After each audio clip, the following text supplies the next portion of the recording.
Friends, कैसे हैं आप लोग। उम्मीद करते हैं फ्रेंड्स कि आप लोग अच्छे होंगे। तो आज की हमारी करंट अफेयर की क्लास 4th क्लास है फ्रेंड्स। तो आप लोगों को यदि अच्छी लगे तो लाइक सब्सक्राइब और कमेंट कीजिए दोस्तों। तो चलिए आज हम देख लेते हैं शिखर सम्मेलन। आज का हमारा टॉपिक क्या है फ्रेंड्स? शिखर सम्मेलन अंतर्राष्ट्रीय स्तर की देख लेते हैं। तो सबसे पहले इसमें हम देखेंगे फ्रेंड्स कि 17वां ब्रिक्स शिखर सम्मेलन। 17वां ब्रिक्स शिखर सम्मेलन।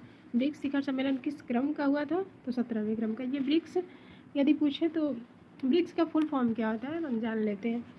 ब से ब्राज़ील, आर से रूस, ब्राज़ील, रूस, India, China, South Africa. BRICS का फुल फॉर्म क्या होता है?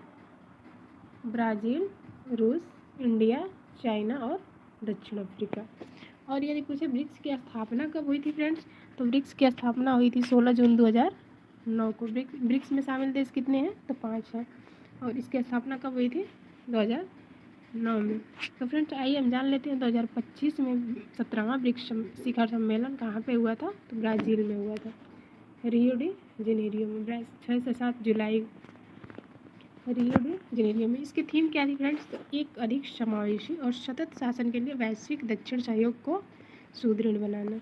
और इसमें 11 सदस्य देशों के नेता उपस्थित थे फ्रेंड्स। ब्राज़ील, रूस, भारत, चीन, दक्षिण अफ्रीका, मिस्र, इथोपिया, ईरान, सऊदी अरब, यूएई, इंडोनेशिया।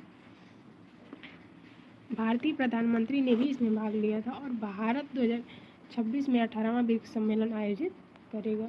2025 में कहाँ होगा? तो ब्राज़ील में। और 2026 में कहाँ होगा? भारत में होगा। किस क्रम का होगा? 18वें क्रम का। और 2025 में 17वें क्रम का हुआ है। ठीक है, तो चलिए फ्रेंड्स फिर हम नेक्स्ट देख लेते हैं नाटो शिखर सम्मेलन 2025। नाटो शिखर सम्मेलन 2025। तो फ्रेंड्स सबसे पहले हम नाटो के बारे में पढ़ने से पहले एक बार देख लेते हैं कि नाटो की स्थापना कब हुई थी। तो नाटो की स्थापना फ्रेंड्स 4 अप्रैल 1949 को होती है। नाटो की स्थापना 4 अप्रैल 1949 को होती है। और यदि इसका मुख्यालय पूछते कहाँ है नाटो का? तो Brussels, Belgium. North Atlantic treaty organization, ठीक है, इसका फुल फॉर्म है। और स्थापना जब हुआ था उस समय इसमें सदस्य देश केवल भारत था। वर्तमान में सदस्य देश इसमें कितने हैं? तो 32 हैं। और फ्रेंड्स देख लेते हैं इसका शिखर सम्मेलन जो हुआ 2025 में, इसकी बैठक कहाँ होती है? तो हेग, नीदरलैंड में। कहाँ पे होती है? हेग, नीदरलैंड में पड़ता है। तो यहाँ पे सदस्य देशों ने जीडीपी का 5% खर्चा पर रक्षा पर खर्चा करने की सहमति दी। कितने परसेंट? जीडीपी का 5%, ठीक है।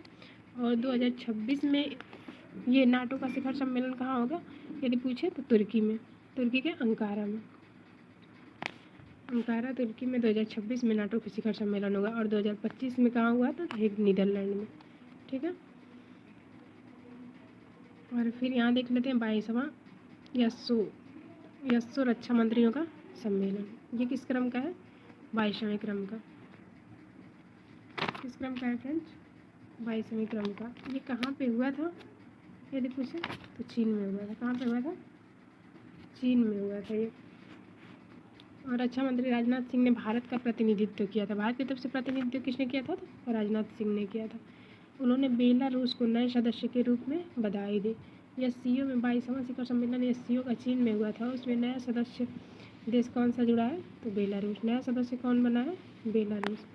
और भारत ने संयुक्त घोषणा पर हस्ताक्षर से क्या किया? इनकार कर दिया, क्योंकि इसमें जम्मू कश्मीर के पहलगाम आतंकी हमले का जिक्र नहीं था। इसलिए भारत ने क्या किया? इस पर हस्ताक्षर करने से इनकार कर दिया। एससीओ की बैठक कहाँ होती है 2025 में? 22वें क्रम की, चीन में। अब फ्रेंड्स हम देखते तियानजिनो में। और इसकी थीम क्या होती है? तियानजिन में। और इसकी थीम क्या होती है? संघाई भावना को बनाए रखना। 25वां शिखर सम्मेलन जो चीन में होता है, इसकी थीम क्या होती है?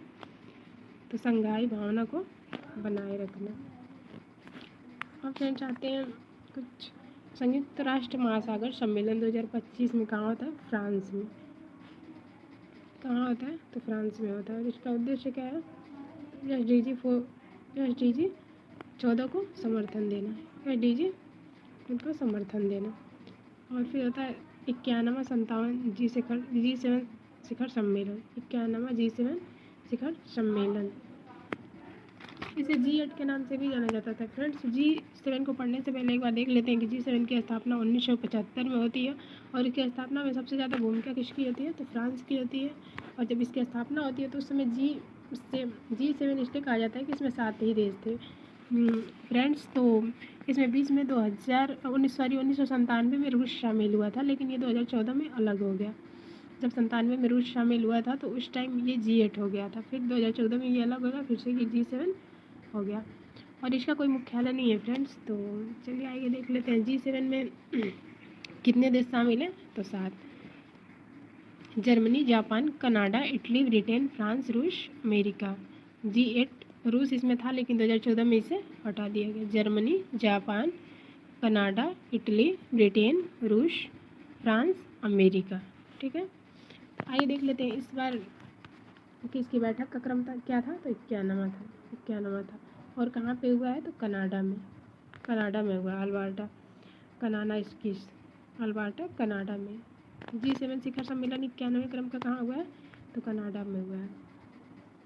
भारत सदस्य इसमें नहीं था, फिर भी पीएम मोदी ने इसमें भाग लिया। भारत सदस्य नहीं था, फिर भी पीएम मोदी ने इसमें भाग लिया। कनाडा के पीएम मार्क कार्नेगी के साथ द्विपक्षीय बैठक भी की। यूरोपीय आयोग की अध्यक्ष पहली बार इसमें आमंत्रित हुए।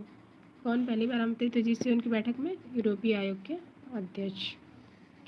और इसमें सदस्य देश America, Britain, France, Germany, Japan, Canada के बाद जुड़ा। और देखिए इसमें 1997 में शामिल हुआ था कौन, रूस। 2014 में ये क्रीमिया पर कब्जे के बाद निष्कासित कर दिया गया। G7 शिखर सम्मेलन 2026 का यदि पूछे कहाँ होगा, तो फ्रांस में होगा। ये दूसरी बार फ्रांस में होगा। ठीक है, 2026 में कहाँ होगा, फ्रांस में होगा। ईवियन जगह का नाम क्या है, ईवियन, और फ्रांस में होगा 2026 में। 2025 में कहाँ हुआ है, कनाडा में हुआ है। 2026 में फ्रांस में होगा। 2025 में कनाडा में और 2026 में फ्रांस में होगा। फ्रेंड्स, आइए हम 46वां आसियान शिखर सम्मेलन को देख लेते हैं। किस क्रम का आसियान शिखर सम्मेलन, किस क्रम का यदि है पूछे, तो 46वां। किस क्रम का है, 46वां। और आसियान की स्थापना फ्रेंड्स कब हुई थी, तो 8 अगस्त 1968 को। आसियान की स्थापना कब हुई थी, 1968 को। इसका मुख्यालय यदि पूछे तो कहाँ है, इंडोनेशिया की राजधानी थी पहले जकार्ता। इसका मुख्यालय कहाँ है, जकार्ता। जब इसकी स्थापना हुई उस समय इसमें केवल 5 देश सदस्य देश थे इसके, लेकिन प्रेजेंट में कितने हैं, 10 हैं। भारत आसियान का सदस्य देश नहीं है। भारत क्या है, आसियान का सदस्य देश नहीं है। और आसियान के 46वें क्रम की बैठक कहाँ होती है, मलेशिया में। कुआलालंपुर जगह का नाम है, और मलेशिया में इसकी बैठक मई 2025 में होती है। किस क्रम की होती है, 46वें क्रम की होती है। और इसकी थीम क्या होती है, समावेशीपन और स्थिरता। तिमोर टेस्ले अक्टूबर 2025 में 11वें सदस्य के रूप में शामिल हुआ। इसमें वर्तमान में सदस्य देश कितने थे, 10 थे। और 11वां सदस्य देश कौन शामिल हुआ है इसमें, तिमोर लेस्ते। अक्टूबर 2025 में तिमोर लेस्ते 11वें सदस्य के देश के रूप में रूस शामिल हुआ है। और 10 सदस्य देशों के नाम फ्रेंड्स देखते हैं, तो Indonesia, Malaysia, Singapore, Thailand, Philippines, Brunei, Vietnam, Laos, Cambodia और म्यांमार। और इसका मुख्यालय जकार्ता जो इंडोनेशिया के। ठीक है, तो आसियान शिखर सम्मेलन के बारे में हमने पढ़ लिया। इसमें सदस्य देश जब स्थापना हुई 1968 में तब 5 थे, वर्तमान में 10 थे। और नया देश 2025 में शामिल हुआ तिमोर टेस्ले आसियान शिखर सम्मेलन में। ठीक है, 46वें क्रम की ये बैठक थी फ्रेंड्स। तो चलिए 78वें विश्व स्वास्थ्य सभा देख लेते हैं। इसका आयोजन स्थल कहाँ, जेनेवा, स्विट्जरलैंड। इसकी थीम क्या थी, तो स्वास्थ्य के लिए एक विश्व, स्वास्थ्य के लिए एक विश्व। और वर्ल्ड हाइड्रोजन समिट 2025 की बैठक कहाँ होती है, वर्ल्ड हाइड्रोजन समिट 2025 की बैठक नीदरलैंड रॉटरडैम में मई 2025 में।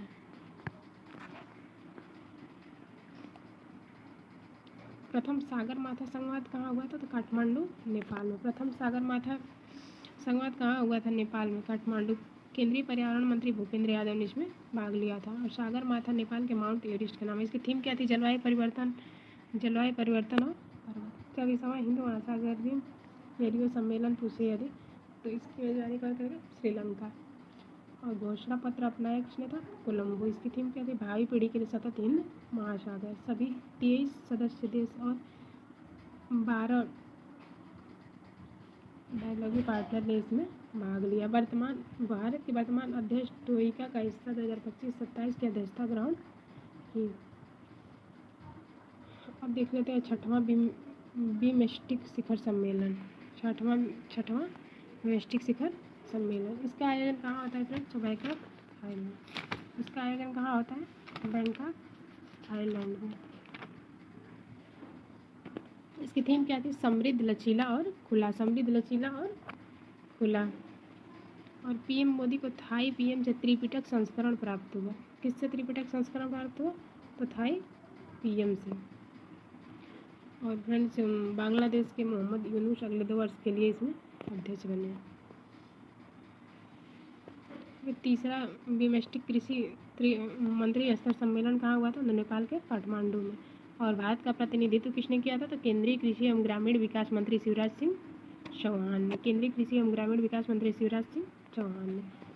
अब यहाँ देख लेते हैं कि 9वां विश्व प्रौद्योगिकी शिखर सम्मेलन कहाँ हुआ था? नई दिल्ली में। इसकी थीम क्या थी? संभावना। 9वां वैश्विक प्रौद्योगिकी शिखर सम्मेलन। 9वां वैश्विक प्रौद्योगिकी शिखर सम्मेलन, आयोजन स्थल नई दिल्ली। थीम क्या थी? संभावना, पॉसिबिलिटीज। शांति चार्टर जिसका नाम मानवता को प्रेम पत्र, शांति चार्टर जो था इसका नाम मानवता को प्रेम पत्र, मैं एक शांति रक्षक हूँ अभियान से हुआ। ठीक।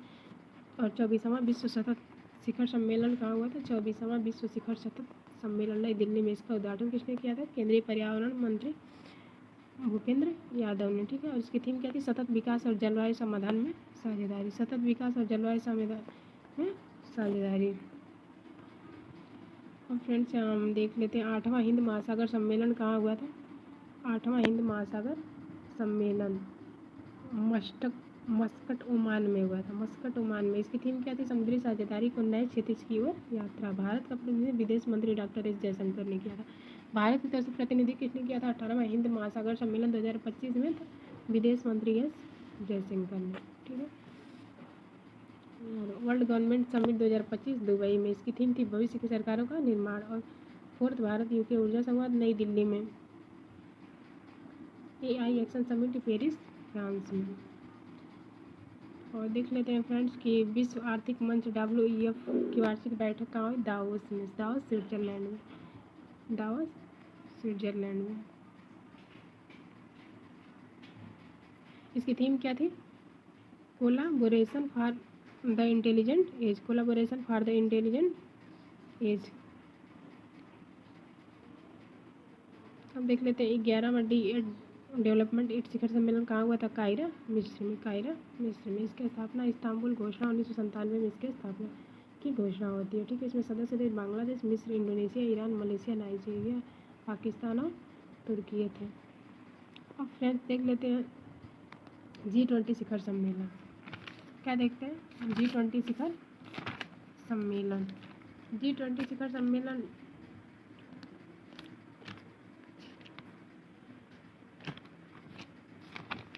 Rio de Janeiro. इसकी घोषणा ब्राज़ील नवंबर 2024 में। इसकी 2024 में ये कहाँ इसकी बैठक हुई थी G20 की?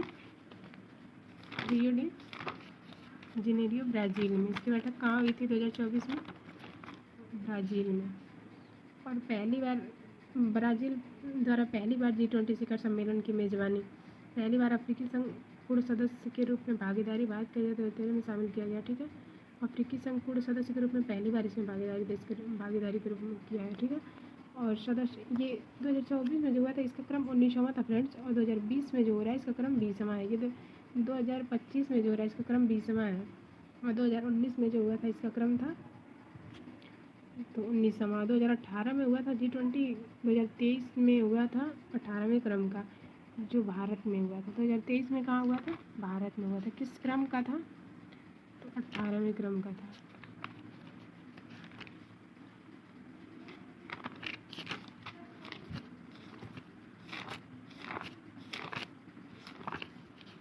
किस क्रम का था फ्रेंड? 18वें क्रम का था। और 2025 में यदि पूछे कि इसकी G20 शिखर सम्मेलन कहाँ होगा तो दक्षिण अफ्रीका में 20वें नंबर का है, 20वें क्रम का है। ठीक है। 2024 में ब्राज़ील में 19वें क्रम का हुआ था। 2023 में 18वें क्रम का हुआ था भारत में। और फिर जैव विविधता शिखर सम्मेलन, जैव विविधता सम्मेलन देख लेते हैं COP 16। जैव विविधता सम्मेलन COP 16 को देख लेते हैं। तो ये हुआ था काली कोलंबिया अक्टूबर नवंबर 2024 में। 2025 में पूछे तो रोम इटली फरवरी 2025 में हुआ था ये। इटली में, इटली के साथ रोम में। और इसकी थीम क्या थी? प्रकृति के साथ शांति। इसकी थीम क्या थी? प्रकृति के साथ शांति। तो फ्रेंड्स हम 21वां आसियान शिखर सम्मेलन देख लेते हैं एवं 19वां पूर्व एशिया शिखर सम्मेलन। इसका आयोजन कहाँ था? वियंतियान। अगला अध्यक्ष मलेशिया। और भारत की एक्ट ईस्ट नीति के 10 वर्ष पूरे हुए। 21वें क्रम आसियान पीएम मोदी 10 सूत्रीय योजना 2025 में आसियान, और इसमें आसियान में 11वें सदस्य के देश रूप में कौन शामिल हुआ है? Timor Leste. 11वां सदस्य देश के रूप में शामिल हुआ है। तो फ्रेंड्स यहाँ तक हम देखें अंतर्राष्ट्रीय शिखर सम्मेलन। फ्रेंड्स ये हमारे कुछ महत्वपूर्ण टॉपिक थे। तो चलिए हमारी वीडियो यदि आप लोगों को अच्छी लगी हो तो प्लीज़ हमारे चैनल को लाइक, सब्सक्राइब और कमेंट कीजिए फ्रेंड्स। और ऐसे ही करंट अफेयर की और बेहतर से बेहतर क्लास आगे देने की कोशिश करेंगे फ्रेंड्स। तो चलिए हम आज की क्लास यहीं एंड करते हैं। तब तक के लिए धन्यवाद।